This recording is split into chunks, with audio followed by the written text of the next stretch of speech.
إله إلا الله. السلام علیکم ورحمۃ اللہ وبرکاتہ. بسم اللہ الرحمن الرحیم. الحمد للہ والصلاة والسلام علی رسول اللہ وعلی آلہ واصحابہ اجمعین.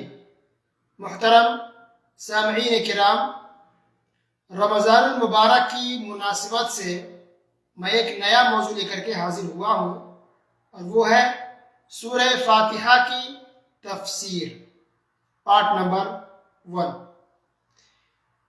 پچھلے رمضان مبارک میں آپ نے پورے قرآن کی تفسیر سنی تھی،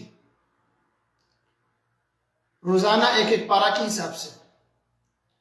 تو اس بار اس رمضان مبارک میں ارادہ یہ ہے کہ صرف سورہ فاتحہ کی تفسیر کی جائے بس.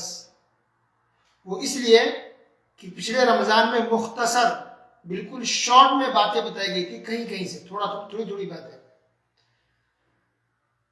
اور یہ بات ہو چکی ہے. پورے قرآن کے بارے میں ہم تفسیر مختصر شارٹ میں بالکل شارٹ میں ہم سن چکے ہیں.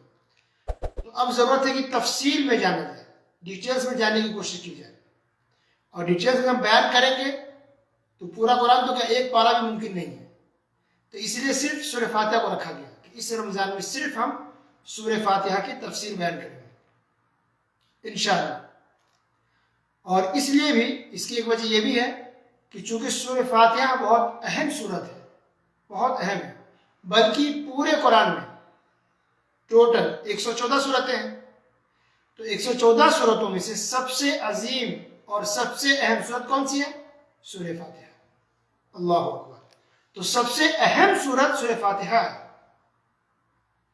بہت خاص صورت ہے. یہ بہت زیادہ اس کی اہمیت ہے، اس کی فضیلت ہے، اس کا مقام و مرتبہ ہے. بہت اہم باتیں اللہ تعالیٰ نے اس صورت کے اندر بیان کی ہے. انشاءاللہ اس کو ہم تفصیل سے ڈیٹیلز میں جاننے کی کوشش کریں گے سورہ فاتحہ کے اندر کیا کیا باتیں ہیں. قرآن مجید آپ دیکھتے ہیں، پڑھتے ہیں ہم سب، قرآن مجید کی تفسیر کی گئی ہے. علماء کرام نے، بڑے بڑے علماء نے تفسیر لکھی ہے قرآن مجید کی. تو کئی وولیم میں، کئی جلدوں میں، 10 جلد، 15 جلد، یا کم سے کم 8، 4، 5 جلدوں میں ہوتی ہے اس کی تفسیر. تو سورہ فاتحہ کی تفسیر میں، یعنی سورہ فاتحہ کی وضاحت میں کئی پیج ہیں. اگر کسی بھی بڑی تفسیر کو اگر اٹھا کر دیکھیں تو بہت ساری اہم باتیں سورہ فاتحہ سے متعلق، اور عام لوگ ان تفسیروں تک نہیں پہنچ پاتے. ہر ایک کے بس کی بات نہیں کہ وہ پڑھ سکیں، اور خاص کر کے عربی زبان میں. تو انشاءاللہ ہم کوشش کریں گے اس بار کہ سورہ فاتحہ کی تفسیر میں، جو تفسیر کی بڑی بڑی کتابوں کے اندر جو اہم باتیں ہیں، ان باتوں کو انشاءاللہ یہاں بیان کیا جائے، تاکہ عام پبلک، عام انسان اس کو جان سکے اور ان کے علم میں اضافہ ہو سکے. خاص کر کے وہ لوگ جو نہیں پہنچ سکتے سورہ فاتحہ کی تفصیل اور تفسیر ڈیٹیلز میں پڑھنا، اور بڑی بڑی جو کتابیں ہیں تفسیر کی ان تک پہنچنے کے لیے ممکن نہیں ہے. تو انشاءاللہ تفسیر کی بڑی بڑی کتابوں سے اہم باتیں لا کر کے انشاءاللہ آپ کے سامنے بیان کریں گے انشاءاللہ. اور ایسی باتیں سورہ فاتحہ سے متعلق، اتنی گہرائی ہے اس کے اندر کہ آپ سن کر کے حیران رہ جائیں گے. اور علم میں اضافہ بھی ہوگا، ایمان میں بھی انشاءاللہ اضافہ ہوگا، اور انشاءاللہ ہم سب کو بہت کچھ سیکھنے کو ملے گا انشاءاللہ. تو آئیے ہم صرف ترجمہ سنتے ہیں.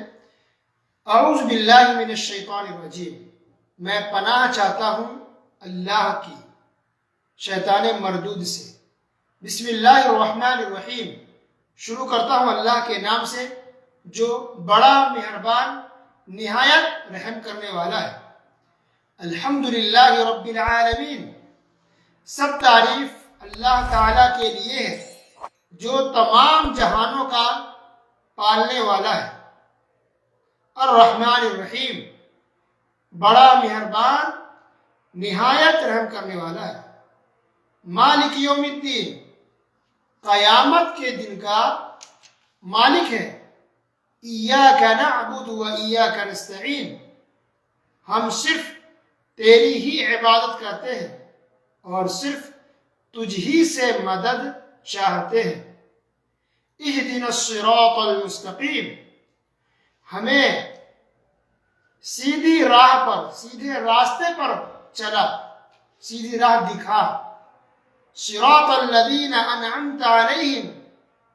غیر المغضوب علیہم ولا الضالین، ان لوگوں کے راستے پر جن پر تو نے انعام کیا ہے، ان کی نہیں جن پر غضب کیا گیا ہے، اور نہ ہی گمراہوں کے راستے پر چلا۔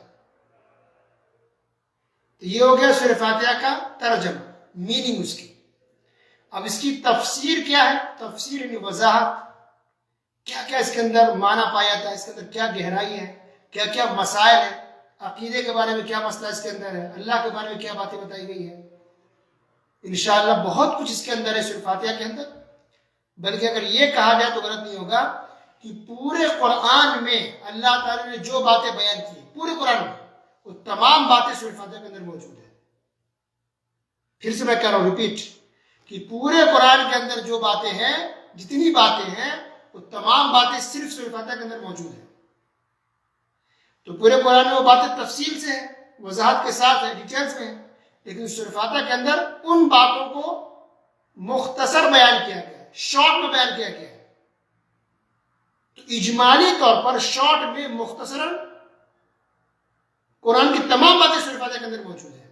وہ کس طرح سے ہے، کیسے ہے، انشاءاللہ جب اس کی تفسیر آئے گی اور اس کو ہم بیان کریں گے تو آپ کو انشاءاللہ پتہ چلے گا، خوشی بھی ہوگی اور تعجب بھی ہوگا، اور انشاءاللہ ضرور ایمان میں اور علم میں ہم سب کے اضافہ ہوگا انشاءاللہ۔ باقی باتیں انشاءاللہ کے درسوں میں سنیں گے۔ وصلی اللہ علی نبینا محمد وعلی آلہ وصحبہ اجمعین، والسلام علیکم ورحمۃ اللہ وبرکاتہ۔